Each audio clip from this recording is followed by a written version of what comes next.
सारी दुनिया हमारे खिलाफ क्यों है?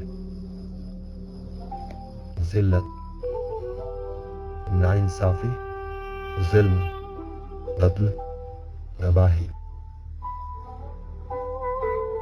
दुनिया की मुनाफकत ये आम है।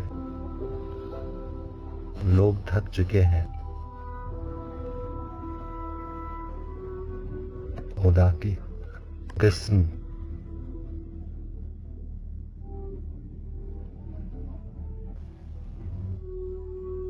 हम अंदर से टूट चुके हैं, मगर शायद यही सुकून है। देखो ए भाइयों, मेरे ख्वाब चिकनाचूर हो गए हैं। सिर्फ हमारे ख्वाब नहीं, हमारी तमाम आरज़ूएं, ख्वाहिशात, सब कुछ बर्बाद हो गया है।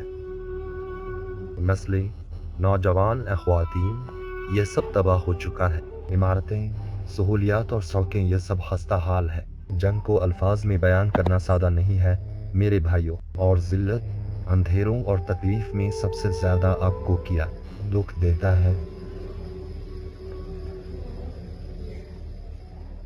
वो हमें पत्थर समझते हैं, जैसे हम एहसासात से खाली है। खुदा की कसम ए भाइयों, हम थक चुके हैं। ऐसा जीना बहुत तकलीफ दे है।